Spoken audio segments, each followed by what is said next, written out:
everyone. So finally we have reached to Unit 8 Voyage of Time. So from heading only we can understand voyage means what? Voyage means a journey of time.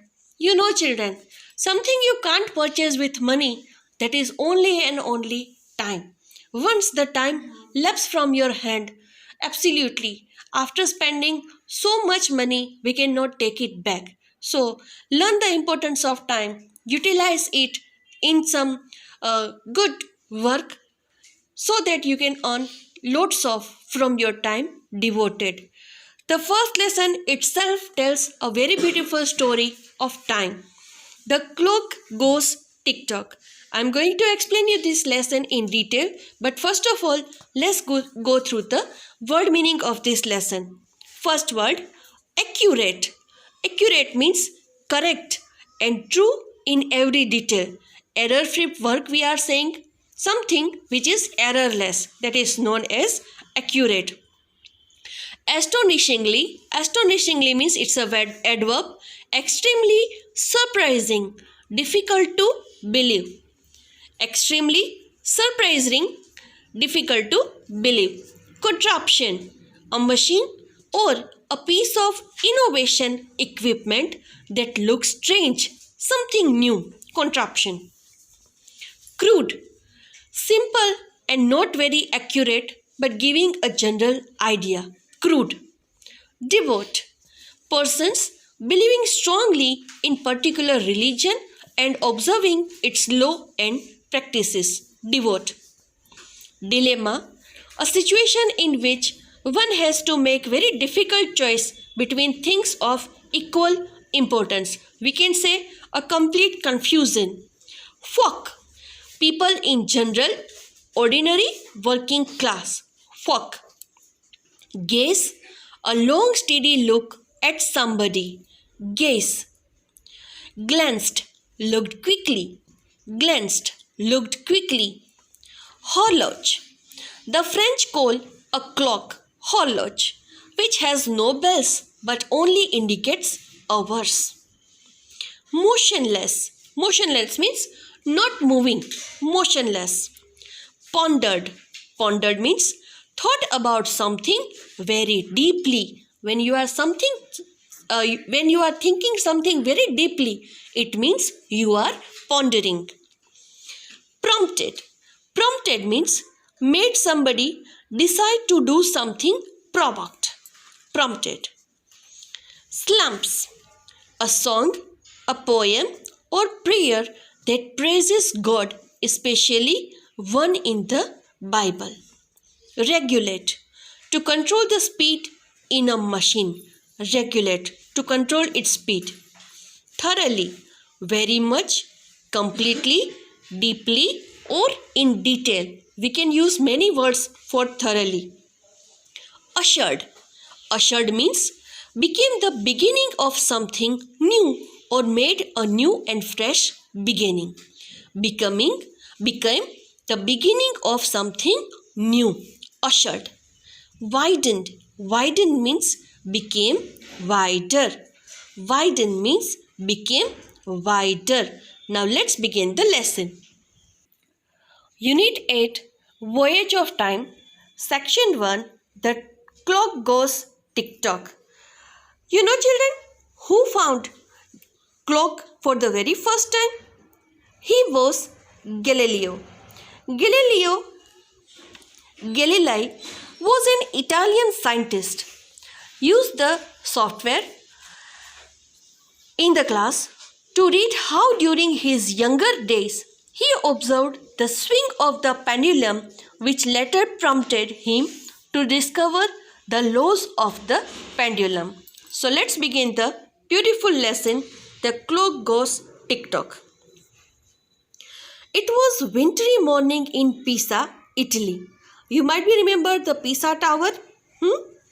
It was a wintry means during the winter time. It was a wintry morning in Pisa, Italy in the 16th century. The story is taken from 16th century, so many years ago. A young student of 17 years sat motionless in the Pisa Cathedral. Cathedral means a church. He looked worried and unhappy and hardly glanced at the book of Psalms that lays in his hand. There was a religious song book in his hand, but he was not looking at it. What was the reason? He was in a dilemma. Dilemma means situation in which a person cannot decide what to do. He wanted to study mathematics, his first love. Galileo was loving mathematics a lot. Do you like mathematics? I think no. It is like tragedy for all of you, right? Whenever math subjects are there, somebody are enjoying mathematics and somebody are getting just low marks only in mathematics. Not at all. Mathematics indeed an interesting subject. So mathematics was the first love for this young child. His father insisted him that he study medicine. He had little interest in subject, although he had already started studying in the University of Pisa. As he pondered over his problem, his gaze shifted to the high ceiling of the cathedral. You know that during 16th century, churches were built very high. Some repair work was being carried out there and a lantern swung. Swung is the past form of swing, to and fro, from here to there. He began to watch it with interest as it swung in wide arcs. Suddenly his eyes widened. The arcs were becoming smaller and smaller, but big or small, they seemed to take the same amount of time to swing. It was strange indeed.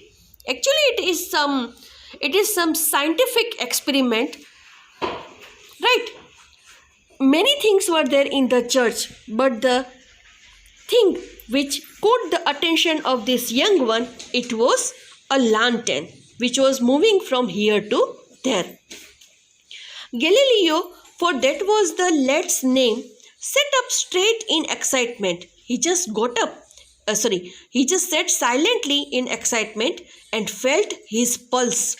Its regular beat was his best timekeeper, and he began to time the lantern's swing. He started counting how long it takes to go from one place to another side. He was right. The lantern always required the same amount of time to complete a swing, no matter how long the range of its swing. This is just general truth is there, beta. You can also not change, I can also not change, but it is scientifically right that whenever any pendulum type motion is there, it takes the similar time from one place to another and comes again. Galileo did the things thoroughly. He ran home in excitement to try his own experiment. He fixed one end of a string to the branch of a big tree in his garden. He hung an iron weight from its other end. He now pulled the string back and released. Release means make it free. He had made a simple pendulum. This was the beginning, right? When the people come to know that such kind of movement is also possible for any living or non-living things. Like the lantern in the church, he next replaced the iron weight with a much lighter wooden one. These two took the same amount of time to swing to and fro. To and fro means from here to there in a regular motion. Galileo thought hard because it was absolutely a question of his career. That is why he thought a little bit deep for this experiment. His experiment confirmed that the time taken for one swing remained the same regardless of the weight attached. First time lantern he saw in the church, then after an iron weight, and then after a light wooden stick. But every time the time taken by from one place to another direction, it was the same every time. So that is why here it is written regardless of the weight attached. However, The time taken for the pendulum to swing did vary according to the length of the string. As long you will keep the string, that much time will be taken for the motion.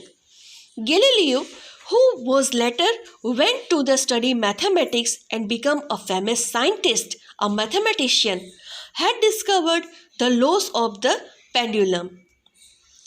This early experiment made him realize that the pendulum, which was a weight fixed to the rod or cord, could be used to regulate the movement of a clock once it was put in motion. After all, it has the astonishingly useful habit of swinging to and fro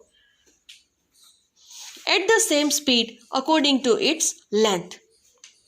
However, 7 decades means a period of 10 years.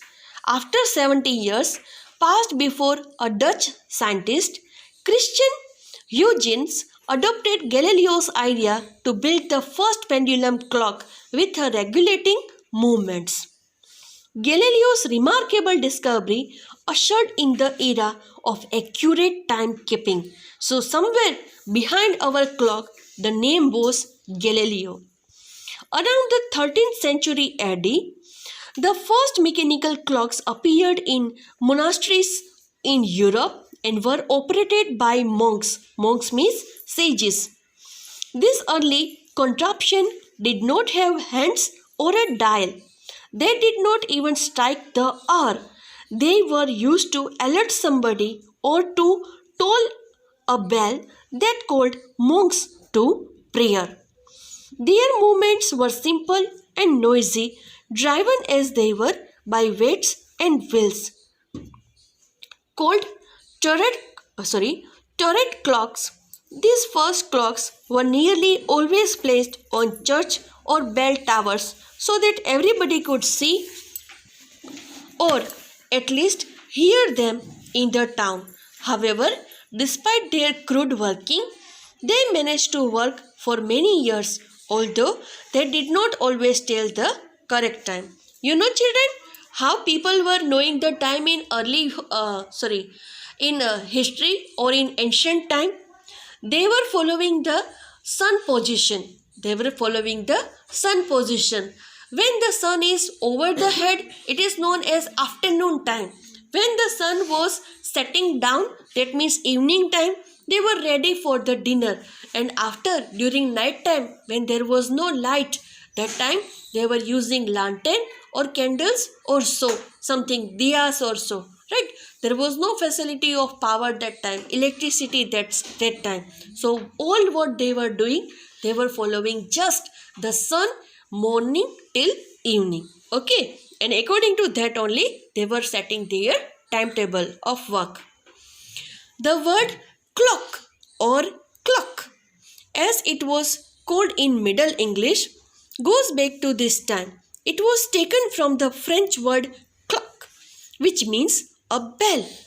Bells were therefore associated with clocks in those early days of mechanical timekeeping. In fact, even before mechanical clocks existed, churches and monasteries rang bell to tell the common folk people that it was a time for prayers. They were not having watches or clocks like you, and that is why they were all following the bells ringing from the church. The devout religious people would stop all their activities to say their prayers. Till now, in nowadays also it is happening. When there is a namaz time, right? So a certain kind of announcement is done from the mosque, and then after all Muslim peoples just setting themselves, they are leaving their work and they are offering namaz evening as well as in the morning. Some of these prayers for which bells were rung were called sects and nuns. These terms were taken from Latin and meant the 6th hour and the 9th hour when prayers were said. So the ringing of prayer bells also indicated the time. Even when mechanical clocks with dials and hour hands were made, they struck the hours and were used in the same way as prayer bells. So it is little wonder that old timekeepers were called clocks and clocks. The French themselves, strangely enough, call a clock horloge, which has nothing to do with bells but indicates hours.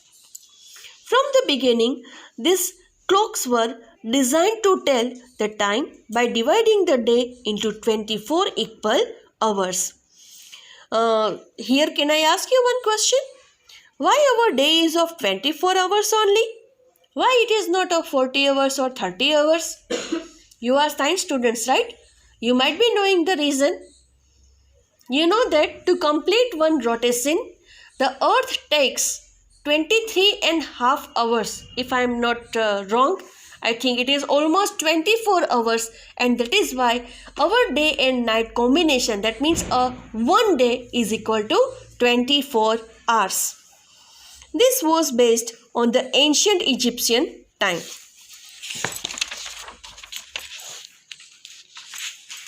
Division of one day. The hours were further divided into two lots of 12 hours, each for every day, that is 12 hours and of daytime and 12 hours of night time. However, we really don't know why the divisions fell in the middle of the day and the night falling after noon and after midnight. We really don't know.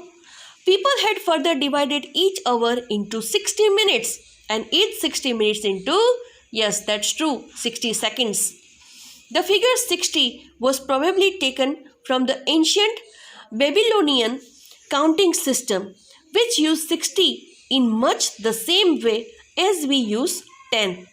However, the earlier mechanical clocks did not bother about marking smaller division for some minutes on their dials or using a minute hand. This was just as well, considering that they were not very accurate anyway. A beautiful lesson written by Nita Barry. Okay, I hope that now you understood the importance of clock, time, I mean to say, and you will utilize your time in a good way. Thank you so much.